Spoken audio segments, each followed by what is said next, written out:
जय होगी दीदी। जय हो। आपका स्वागत है हमारे बालाजी दल चैनल पर। फिर कैसे हैं आप? मैं ठीक हूँ, आप कैसे हैं? मैं भी बहुत बढ़िया हूँ। तो आप जानते हैं जैसे कि हमारा चैनल जो है वो इस तरह के Q&A सेशंस करता रहता है। तो हम ना अभी आप जैसे जानते हैं अयोध्या में मंदिर बन रहा है, तो काफी आजकल राम भगवान पे काफी चर्चा हो रही है। तो उसी के रिगार्डिंग ना हमारे भी दिमाग में कुछ क्वेश्चंस हैं जो हमारे बालाजी दल के लोग हैं जो हमारे हमसे जुड़े हुए हैं।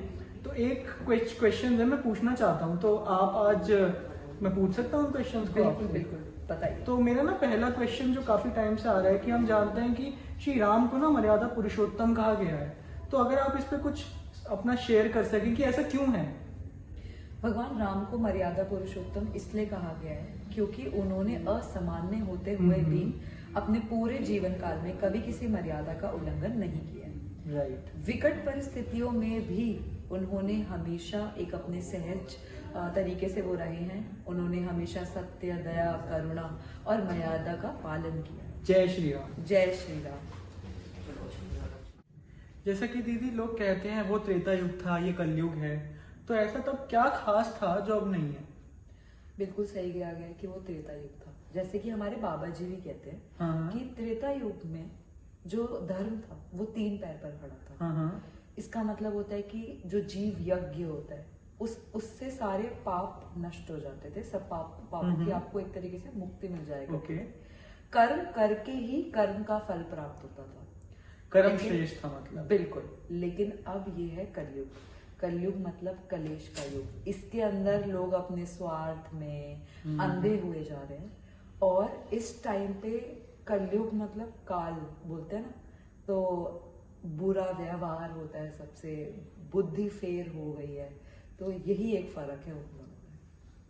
क्या बात है दीदी, बिल्कुल ही आपसे ना सुन के ऐसा लग रहा है कि हाँ हम कुछ रिलेट कर पा रहे हैं इधर। ये मेरे हिसाब से मैं नहीं, ये जो हमारे हमारे बाबा जी कहते हैं। बिल्कुल बिल्कुल सही कहा। ये वही है जो हम उनसे सीख पाते हैं और हम आगे बात करते हैं इसके जय बारे में। बाबा की। जय बाबा की। दीदी जैसा कि आप जानते हैं राजा दशरथ ने अपने पुत्र श्री राम को 14 साल के वनवास के लिए भेजा था। पर श्री राम क्योंकि इतने दया भाव वाले हैं वो, कि उन्होंने बिना आर्ग्यू बिना क्वेश्चन करे हाँ बोल दी और वो चले गए। ऐसी क्या क्वालिटी थी उनमें जो उन्होंने बिल्कुल सोचा ही नहीं? जैसे कि हम जानते हैं आज अगर मुझे और आपको कोई बोल दे तो हम तो एकदम से ऐसे हो जाते हैं कि वे कैसे। भगवान राम स्वयं धर्म के अवतार हैं। उन्होंने इसमें समस्त परिजनों को ये सिखाया है कि आपको अपने माता पिता की आज्ञा का पालन करना चाहिए। आपको उनकी एक वैल्यू करनी चाहिए। और यही सबसे बड़ा आपका एक आज्ञा का पालन करने की सबसे बड़ी चीज होती है। ईश्वर करके, हाँ, ईश्वर तुल्य होता है। ये तो हमारी संस्कृति सिखाती है। सही कह रहे हैं। भाइयों के त्याग और समर्पण की भी गाथा है रामायण, ऐसा क्यों? रामायण हमारी संस्कृति का गौरव है। हमारे सनातन धर्म का वो गौरव है।